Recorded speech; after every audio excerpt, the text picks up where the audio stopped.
Hello and Hare Krishna. Welcome to this Chasing Reality podcast with me, Ryan, aka Ramananda Das. So today we have with us Sahanika Ratnayake, who is based in Cambridge. She's originally from a few different places. I think Australia, New Zealand, and Sri Lanka. She has a Buddhist, she's brought up in a Buddhist family, and she's been studying philosophy at the University of Cambridge, and now she's particularly interested in understanding some aspects to do with psychotherapy, mindfulness, and philosophy. So I hope you enjoy.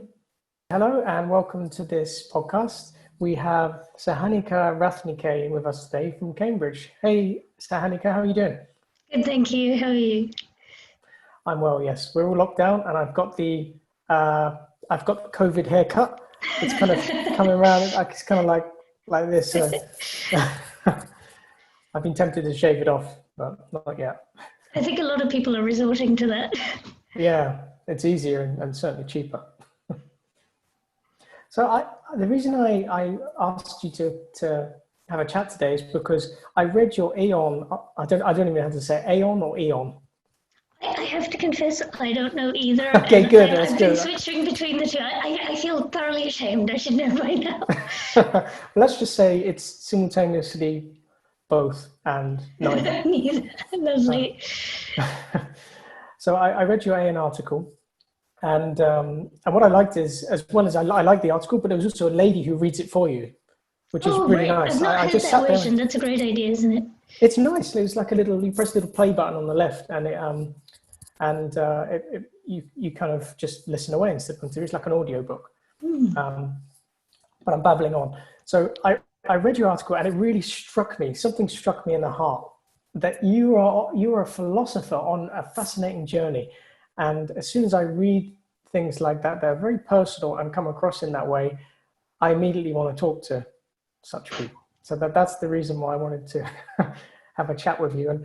And so my understanding is you started out studying philosophy at Cambridge. I think you even started a PhD in a certain field, but then you switched.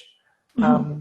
So maybe you could just give us a bit of a background to how that happened and what you're studying and these kind of things. So it's actually a lot more complicated than that.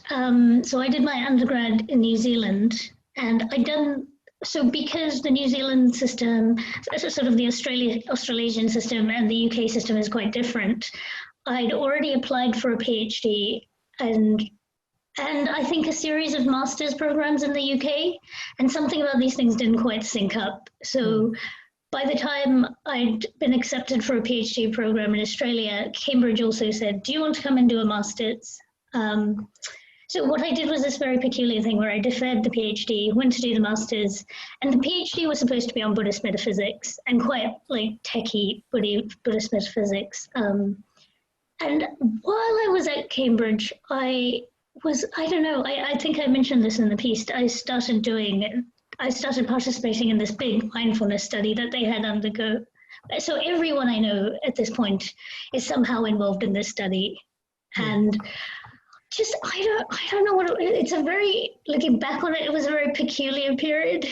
I know mindfulness is still all the rage, but something about that particular period where it seemed to be everywhere was quite intense. So most of my friends are involved in this study, even the ones who were outside the university. I wonder if there was this period in the 60s where it was a bit like this, where everybody seemed to be meditating and doing this kind of thing. Yeah, so I thought that when I was reading your article. I really read it just before we came on the call, and it reminded me of this the kind of 60s, with the hippies, and they were all into meditating and yeah. Yeah, it was there was this very peculiar day where me and my friend had cycled off to some small sort of suburb outside of Cambridge. And this was a stranger's apartment, and we'd just gathered there because we'd heard about this mindfulness meditation session in this total stranger's house. And this sort of thing is very normal at this time. You were just going around meditating because it somehow seemed to be in the air. And I don't know exactly how I got caught up in it, but just over time, I don't know. I felt very detached from myself or alienated. So it was like these things that you take for granted, that, you know, when you have an emotion that it says something about you, what's going on. I just lost the capacity to view my emotions and my thoughts in that way. It was like, I mean, I think in the psychological literature, there's a lot of talk about depersonalization, which, I don't know, those experiences seem quite intense, whereas this was just more like this constant low-level state of, what is this? I'm looking at the thought, but what do I do with it? There was something about that connection, that tacit connection that I'd always had up till then, that seemed to be sort of slowly breaking down. And I thought at the time this had something to do with the mindfulness, because that was mostly what I was doing very differently. But it was also just like a very intense period of my life. I mean, Cambridge is this quite, so I think people describe it as a pressure cooker, and there was a lot of that going on as well. So yeah, I just really struggled to understand why I was thinking the way I was thinking, and what I was supposed to be doing with these thoughts and feelings. Yeah, so when I finally started the PhD in Buddhist metaphysics, I was shamelessly lying to my supervisors, basically what I was doing. I was secretly late at night reading mindfulness books and trying to figure out what exactly the connection between mindfulness and Buddhism was. Because I had a background in Buddhism, I was like, when I read mindfulness things, they kind of, especially the early work on mindfulness, has all these protestations of, you know, oh, we're not religious, or, you know, we're not tied up to any faith tradition. And I was reading this stuff and I'm like, this is Buddhism. Like, let's not pretend. This is very Buddhist. And it's one of those things that I think is quite funny, that distancing, because it's an open secret within the psychotherapy field that a lot of the major figures in contemporary psychotherapy are Buddhists. Some of them are, like Kabat-Zinn is, I think, a Zen master.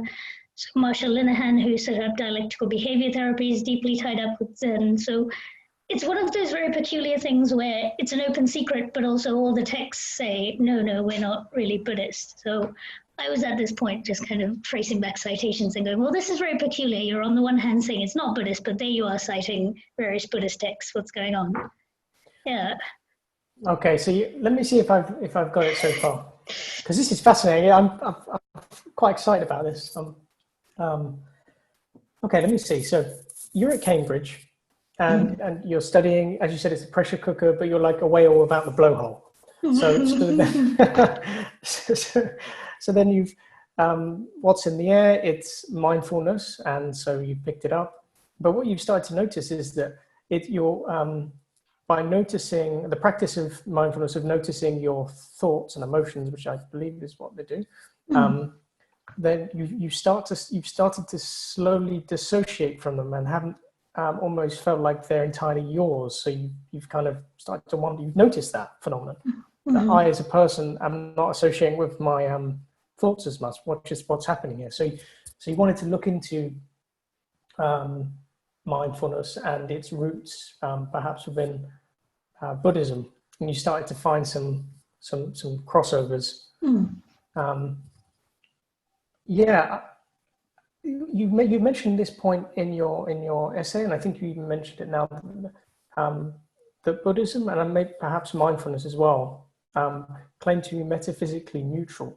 There's no you can be a religious practitioner, you can have any particular philosophical slant on the self, etc. It doesn't matter. It's just a practice to kind of help. Could you maybe keep telling a story, however you like?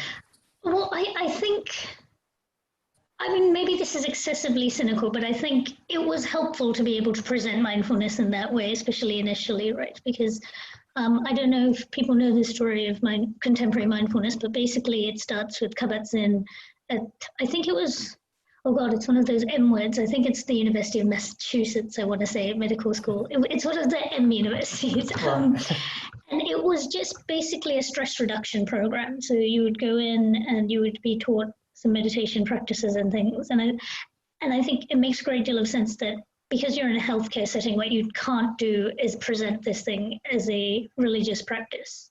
You want to present it as a series of kind of neutral exercises that any patient coming in could do. So I think a lot of how mindfulness presented itself has to do with that initial setting and like what it takes to, I guess, establish a new practice, especially in these kind of, you might think, quite secular spaces. So I think it's understandable, but what I thought was very peculiar was just, it was a very flimsy sort of pretext if you have any familiarity with Buddhism. So basically what I found as I was tracing all these connections is it's very clear that it is related to Buddhism. I mean, they cite Buddhist texts, but the thing that I found very, very fascinating was that it's very close to the argumentative strategies that early Buddhists would take up when they wanted you to come to the conclusion that there was no self. So, I mean, you seem to be familiar with Buddhism, not least because you made a Buddhist joke, which I quite enjoyed. So that, the strategy of looking at individual components of your experience going, oh, okay, your thoughts, your feelings, whatever, are you the same as them? Are they impermanent? So all these kind of aspects of experience that the Buddhists would draw you towards to notice in getting you to think, oh, okay, there's no such thing as the self. How could there be? When I look at my experience, there's nothing permanent here. Everything is transitory. Those are exactly the aspects of experience that mindfulness exercises ask you to look at. Your thoughts are impermanent. Your pain is impermanent. And even worse, you just get told explicitly you are not your thoughts or feelings. I mean, I don't know what more there was to say there. So I find the fact that people think there's not a connection very strange, because it's fairly obvious from where I'm standing. Yeah, and of course you were brought up as in a Buddhist family, right? Mm-hmm. So I'm Sri Lankan and I'm Sinhalese in particular. And if you're Sinhalese, it's almost synonymous with being Buddhist. Like a bit of my family is Catholic and Sinhalese, but Sri Lanka is a Buddhist country. You can't throw a rock without hitting like an ancient temple, or you get dragged to like temples all the time. So it's very culturally ingrained in Sri Lanka. So I do think, though, it's the experience of growing up any kind of religious. I think when it's that kind of tacit, you don't actually know very much about your own religion. You do the rituals, you go through the community spaces, but I actually only properly learned about Buddhist philosophy at university when I was studying philosophy, and the no self view in particular just blew my mind. It's just one of the loveliest ideas I've ever encountered. I think it's great. It was one of those things that's kind of annoying, because like if I'd probably made someone a little more of an effort as a child, I probably would have encountered it earlier. So yeah, I had that myself. I grew up as a Catholic, but I used to kind of get dragged along and all that stuff. But I didn't know what I was doing there. It's only later when we can really start to, if we choose to, start to reflect philosophically on what's going on here. And it's very interesting, like you said, to find out what is actually happening within the tradition that I grew up in. But I want to pick up on a certain point, because I was surprised, actually, when you said it was the most beautiful idea, the idea of no self. Mm-hmm. And yeah, when I read your article, I understood that it was almost felt like you were frustrated at the idea that that there could be no self. So yeah, if you could. Yes. So that actually came as a surprise to me. And I don't know if you've experienced this, where you find yourself writing something or saying something, and it's only later you realize the implications of it. Because I remember once I'd published the piece and it had strangely blown up in ways I could not have expected. I actually talked to my supervisor about this, and I was saying, I think I've somehow argued that no self is a bad idea, and I didn't realize I felt that way. It was one of those things that was very obvious once you saw it written down. But even now, if you asked me like top 10 philosophical ideas, no self would be up there. So I think it's that, like, there's so many complications there with the idea of no self, right? Because there's the metaphysical claim, which is there's just nothing like a soul, which I'm committed to that. I think partially because my intuitions already are Buddhist, so I never started off with the idea that there was something like a soul, or what Parfit calls a further fact, or something that just kind of grounds personal identity. What I'm interested in more is at the level of conventional truth. So Buddhists distinguish between ultimate truth and conventional truth. And ultimate truth is about metaphysics. So what exists? Is there a soul? That kind of thing. Conventional truth is about the usage of language. So because we tend to use all this self-language, the Buddhists want to say, look, that's fine for everyday speech, but let's not get confused. Those are not grounded in anything. So when you, essentially what you're participating in is a mass delusion, right? Your language is not quite connected up with the nature of reality.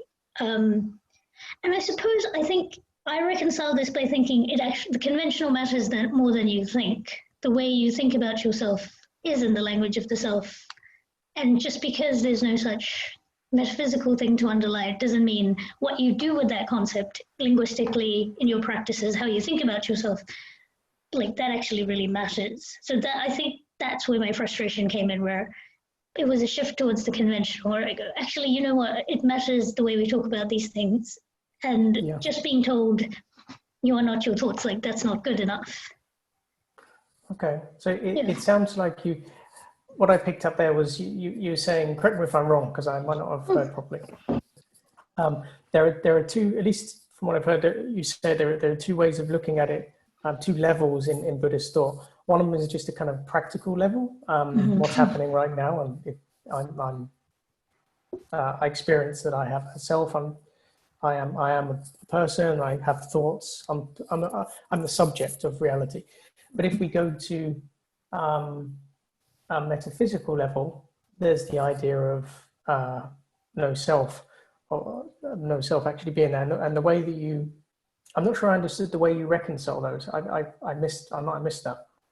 I think it's more, I think Buddhism makes a very quick jump where once you find out that the metaphysical is not there, you're supposed to immediately think, this is delusional, I'll abandon all the conventional things. And I'm not sure that's the case, because a lot of our, especially the self, one of the things I'm really interested in is it seems to sit in the middle of all these other concepts, right? Like how you might dole out ideas around responsibility and culpability, deservingness. So once you strip out that concept, what do you do with all the rest of it? So those questions and how you answer them, those practices around that still remain. Those pragmatic things still remain, even once you find that there's actually nothing underneath. And I think it's more a shift in emphasis, where I think actually it's not clear that what we should all be interested in is metaphysics. We should be interested in our practices. Yeah, so I think that was the long-winded route I went through. So where are you going now with it? I'm intrigued, because you've been on a journey through different philosophies. You've kind of come back to your original Buddhist metaphysics, and I think you said you were looking into doing a PhD on that, or you had started it. But have you changed now into going into something completely different, or what's your route forwards now? So I think on paper it looks like I'm doing something completely different, which is I'm looking at a different school of psychotherapy. So this is cognitive behavioral therapy, and this is like quite popular in the English-speaking world. So in the UK, for instance, in the NHS, if you're depressed or anxious and you go through the NHS mental health system, they will offer you CBT. So I'm working on that at the moment, not necessarily in the perspective of the self, but it's, it's the like concern in the back of my mind. If this is what's on the table, much like mindfulness, if these kinds of therapies are on the table, how do we end up thinking about ourselves? And how does that map onto the earlier ways we used to think about ourselves? Do you know what I mean? What do the practices within religion around the self, do they translate into the tools that you get out of psychotherapy? I see. So you're comparing. It's almost like if we look at religions in terms of the tools that we can get out of them in terms of understanding who we are, is there anything in the more secular world that also offers tools, and how does it compare? Although I think you mentioned earlier that it's not always as when we say secular, it doesn't always mean neutral. There could be more underneath that. I think so, and I think especially because we've kind of undergone a cultural shift, right? Because once upon a time, or the way you'd come to understand yourself was very much religion or philosophy. And now if you want to know what you're like, you'd go read a psychology blog or you'd go to therapy. So I'm interested in, I guess, not so much in my PhD, but hopefully I'll circle back to this in future work, something like a comparative project. Like, do these contemporary methods, how do they map onto the earlier ones? Do they do as well? Are they handling some issues like around the self differently? Yeah, so I'm quite interested in what the self looks like in these newer ways of thinking about them. I have a question, and I think this might relate to your particular project. If we take a monotheistic stance, a more, say, traditional way in Europe of thinking metaphysically, and we take monotheism in that way. So my understanding there is that there's a relationship. So there's two people at least. There's the self, the person, and a relationship with a supreme person. But with modern psychotherapy, for example, a kind of something that doesn't seem to match is there's a person, but who are they relating to? Is the psychotherapist trying to get them to relate? They can't be getting them to relate to a higher being.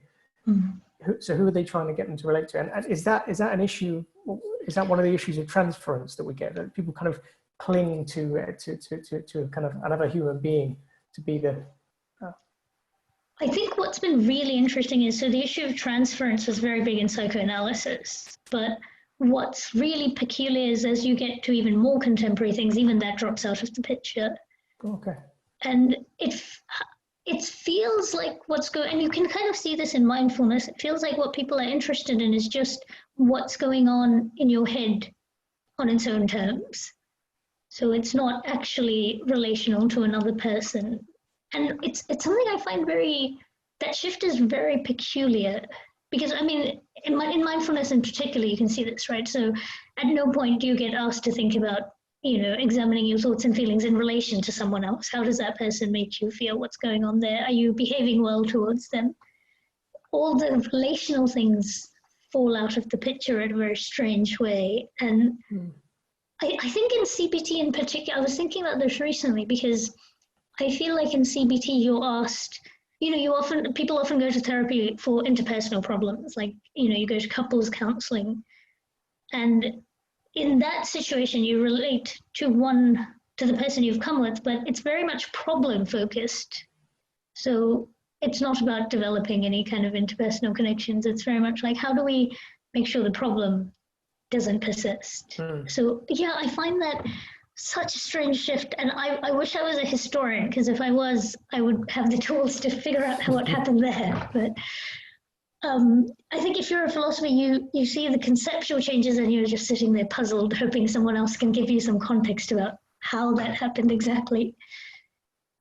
What would you? The more I talk to you, you sound like a philosopher. But is there a is there a field called psychophilosophy or something like that? Because it sounds like you're kind of in there. Like there's a lot of psychology, but there's also philosophical grounding. I'm just wondering about your thoughts on that. I mean, that's what I was really surprised by, because I thought there surely must be people working in this. And what's quite strange is there's people working in adjacent areas. So there's people working in philosophers of cognitive science, philosophers of psychiatry, but somehow psychotherapy, and I think because contemporary psychotherapy is very, very contemporary, so 1960s onwards, that's just become a neglected field somehow. So I feel like I'm somehow in this tiny corner with everyone having these debates around me, and they're very relevant, but I keep thinking I would like someone to talk to specifically about this. I hope it'll take off, because I think what's happening is a lot of people tend to think of therapy still as, there was psychoanalysis and that's it. And I'm like, no, lots of things happened after that. And it would be good to talk about those things as well. Yeah. I'm very interested actually in the field of psychotherapy, especially I've been kind of trying to assess within my own spiritual tradition, if I was going to go down a route of psychotherapy, where would I go? And I've noticed I'm very drawn to archetypal personas or personality types. Not that I think personally that is the person. I see it more as an avatar. I'm using a certain persona, but I'm also particularly drawn to, I mean, I guess to Jung in that sense, but to a lot of the more recent, like Carl Rogers, person-centered. Really, just the idea that if you just listen to someone, they've got everything they need. We don't have to know the mechanism of everything. They've kind of got everything they need to be able to figure it out. It's just that we need to allow someone the space to connect and be heard. There's something very powerful in that. And I'm very interested in that relational aspect. Like, what is that? What is it that in that relationship allows something to be resolved? I find it quite fascinating. Absolutely. I think one of the things that I'm finding quite alarming about the turn contemporary psychotherapy is taking away from the relational, and especially like it's getting quite stuck, because now people are accessing psychotherapy just, in apps or through, workbooks completely without that other person. Is like there's a lot of speculation that what actually works in psychotherapy is that relationship itself, that you get to go and there's this person and it's not clear what the active ingredients of that relationship are. Maybe it's the empathy, or that it's kind of a space outside of your ordinary life, or someone gives you an external perspective on it. But it's one of the things that I'm a little bit worried about, that as we move away from that therapeutic relationship, what are we losing? So you think that as things get more, I guess as we kind of start to use technology and productize things, we get apps and all sorts of stuff for mindfulness and psychotherapy, and then is something missing in terms of that relationship? We're just trying to do it on our own. I have to say, I know what you mean, because I've noticed in my own self, it hasn't been easy in spiritual life. Trying to be a spiritual practitioner has been quite difficult, and I have noticed that when I do reach out to friends, and friends where we kind of allow each other, there's not so much, it's not like, I say something and they say, oh, you should do this. It's more like we just, we've got this understanding, okay, this person's having difficulty right now. I think there's something very important about friendship, which I haven't quite got my finger on, and I don't know if I will, that is mimicked in I question whether it could be mimicked in a psychotherapeutic relationship. I think there was a conversation between Buber and Rogers on this particular point. Rogers was arguing that no, it is possible for the relationship to be for there to be a real therapeutic relationship between a client and a psychotherapist. And Buber was saying, well, no, it's the I-thou relationship. You can't just pay someone. What about all this stuff? You go and pay them. It's completely taken away from the point that you have this natural relationship. So, yeah, I find it a very fascinating topic. Yeah, I find it very difficult to see how the therapeutic relationship could be an I-thou relationship. But I mean, I've certainly, because you definitely read about these things where people have very intimate relationships with their therapist, but it tends to be ones where you've had, several years long therapy with the same person, which is also increasingly not happening. So, yeah, I would be very interested to know if that's possible, because because the out-there relationship doesn't have to be a relationship between equals, I guess. But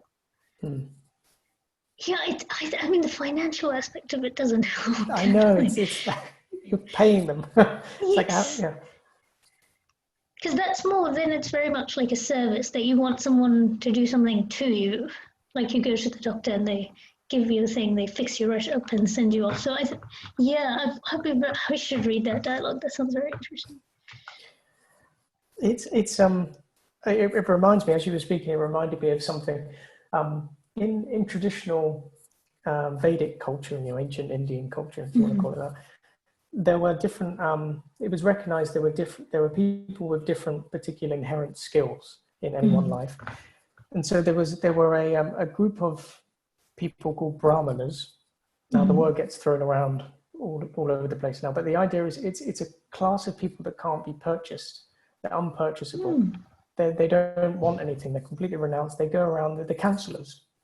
And they used to guide based on scripture, shastra, and the individual. They used to know the individuals. They used to go around and get to know people. And people used to give donations, but they never charged. So it's very interesting. It seems in my mind, I've got this image of a psychotherapist being a kind of, it's an attempt at being a Brahmana, but unfortunately the society doesn't allow, the structure of society doesn't allow for them to really do what they want to do, which is just to give a full heart and to another person and just trust that I'll be maintained.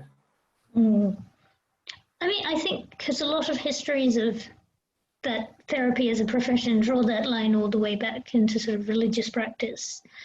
And I think that's right, except you do wonder what, I guess, those capitalist, I guess, influences are taking away from it. It's been a long time since we didn't pay for that relationship, I think. Yeah. I've hijacked this conversation. It's because you got me so excited about all this. No, it's really fascinating. It's something I think about.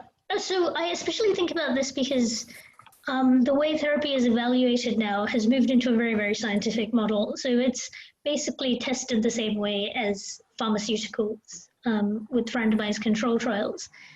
And one of the things people worry about there is that's not actually telling you what the active ingredients of this thing are. Is it the therapy itself? Is it the relationship with the therapist?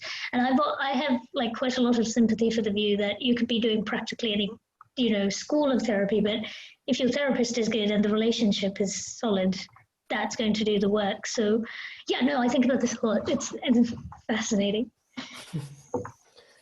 Okay, so it sounds like you've got your roots set out in terms of where you're going with your studies over the next, I guess, was it 4 or 5 years?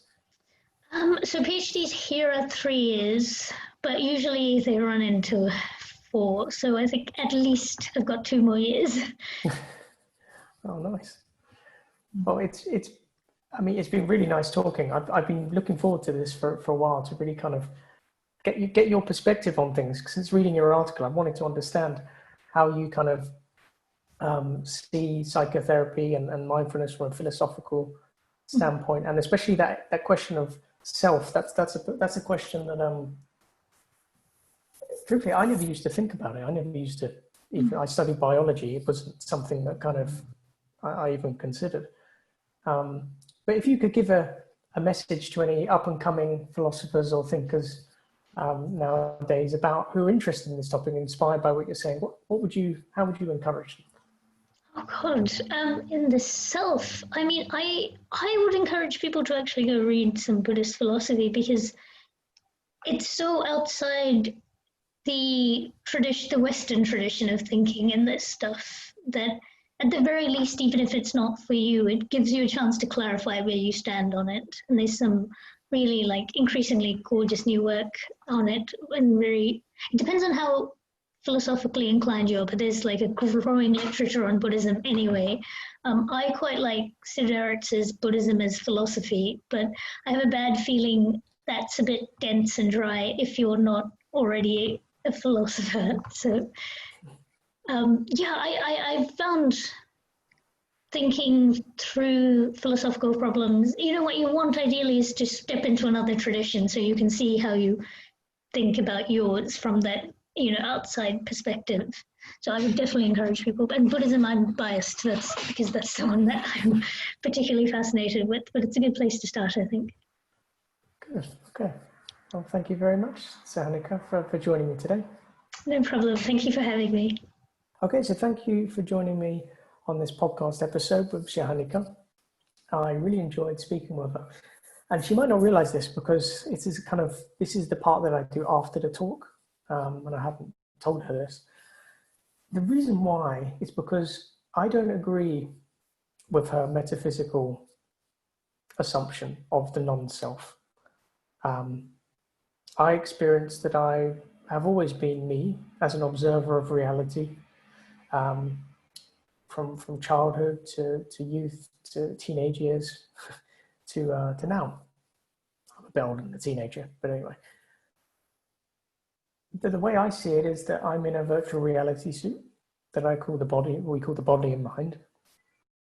And I'm always me. There's no question that I am me. Yes, my personality has changed. Yes, my body has changed, but I am me. And I am me because I am eternally me. And maybe I can't remember exactly who I am, but I'm with Descartes on that one. That I think, therefore I am.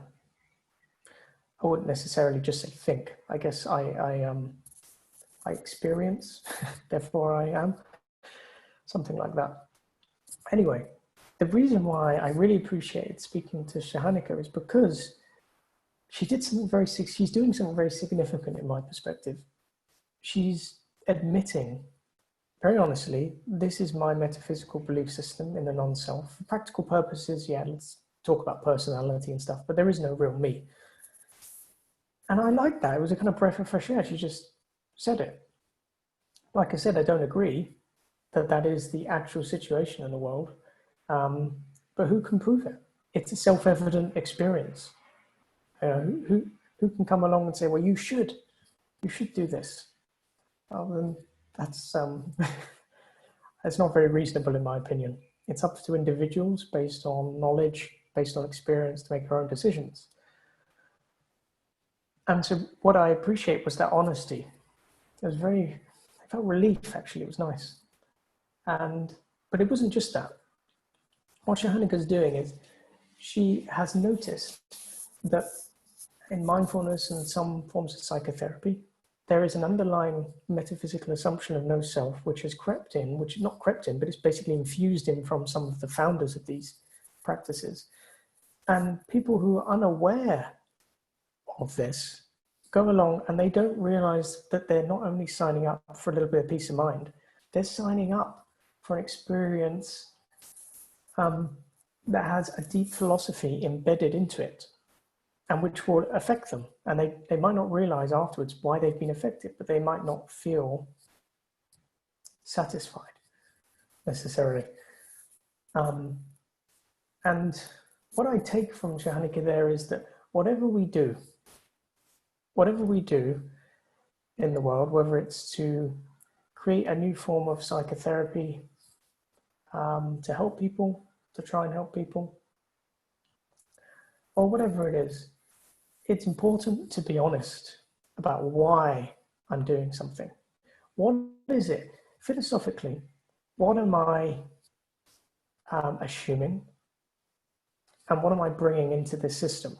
So for example, if I were to create a kind of form of psychotherapy, which I would love to do, to be honest, it's my dream, I take inspiration from this conversation I just had with Sahanika. And what I would like to do is to be very honest with people and say, this psychotherapy is founded upon a Vedantic or a Hare Krishna understanding of reality, Bhakti Yoga. And I'll explain what that means. And if people want to come along, they can, but they can see from the outset what they're getting into. And I think that's very important. The reason I say that is because in the Bhagavad Gita, Krishna is very honest. In the Bhagavad Gita, Krishna, he was trying to advise Arjuna, this great warrior who kind of lost he was having a breakdown. He needed a psychotherapist and Krishna was it. Luckily, at least from my perspective, Krishna is God, and so Arjuna had the best psychotherapist in town. But interestingly, how did Krishna approach this psychotherapeutic situation? It was a relationship between him and Arjuna. They were friends. That's very important. And you think, how can God be my friend? Well, read the Bhagavad Gita. Give me a call, I'll explain it to you. So that was the start of the therapeutic relationship. And Arjuna was crying, shaking, didn't know what to do. But Krishna didn't just say, do this or do that, or believe this or believe that. He gave him all the options. And why did he do that? Because Arjuna has choice. As an eternal entity, Arjuna has eternal choice. And so if Krishna had only given him a few of the options, Arjuna could have turned around and had buyer's remorse. And trust is very important. It's a very important thing. And so giving people all the options and giving them all the information, certainly when it comes to psychotherapy and mindfulness nowadays, giving them the kind of metaphysical presumptions that are being made that we're buying. That's very important. If someone wants to buy them or investigate them, fine, that's good. Try things out. It's like, go try on the shirt. But if we're not told, we kind of, there's something not so nice about that. So I really appreciate this chat, Sahanika, and I'm wishing you all the best in your studies and your research, which I will follow because I find them very interesting. Okay, thank you everyone, and Hare Krishna.